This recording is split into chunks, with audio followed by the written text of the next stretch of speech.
Ahoy, unfortunate soul. 1739, and thanks to a series of terrible life choices, mostly by other people, you're now a volunteer aboard HMS Hampton Court, a floating petri dish with delusions of grandeur.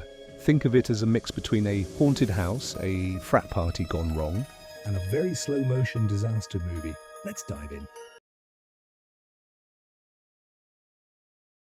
So picture this. British smuggler Robert Jenkins gets caught by Spanish Coast Guards. They could have fined him, they could have arrested him, but no, they went full Pirates of the Caribbean and they cut off his ear. Now most people would just get some really cool earmuffs and move on.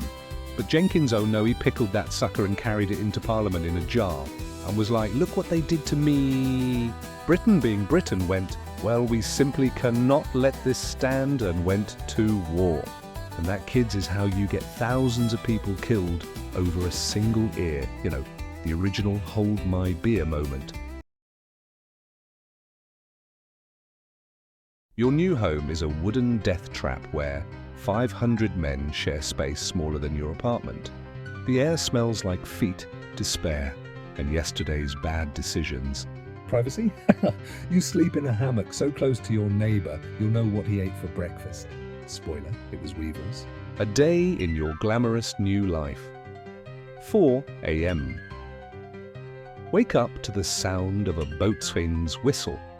Imagine a kazoo played by an angry goose. Breakfast, a hardtack biscuit. So hard, archaeologists will find it intact in 3023. Bonus, it comes with free protein, live weevils. Noon, cannon practice. Try not to blow yourself up, 50-50 odds. Sunset, 2 pints of warm beer because water goes bad faster than a politician's promises. Medical care? LOL. The ship's surgeon is basically a butcher with a drinking problem. Got a splinter the size of a dagger in your leg? Congrats, you're getting a free amputation. Anesthesia, just bite this leather strap and try not to scream too loud.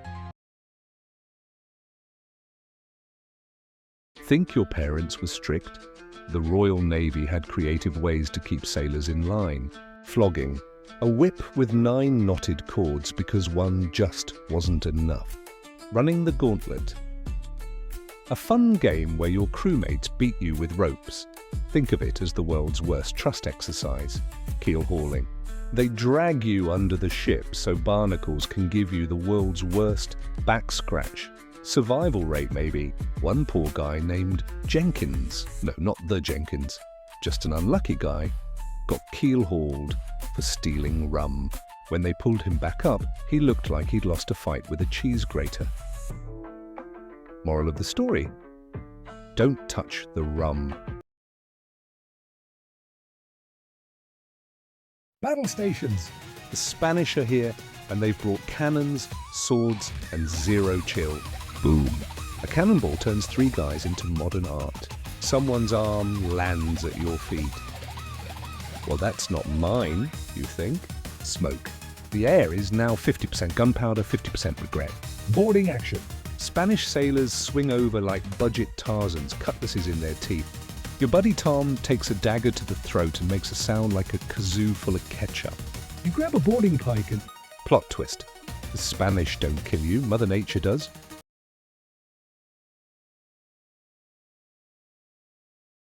Two weeks later, Your gums start bleeding, Scurvy's calling card. then comes Yellow Jack. A fever so nasty, you're basically a walking biohazard. The ship's doctor's cure, have you tried not dying? They dump you in Cartagena with hundreds of other doomed souls. As you fade away, a vulture gives you a thumbs up. At least someone's happy.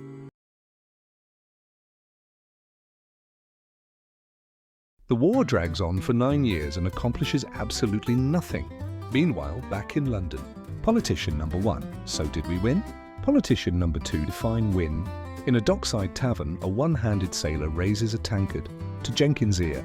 Everyone laughs, because what else can you do? Final lesson: wars aren't fought for honor or glory. They're fought because some guy couldn't take an L.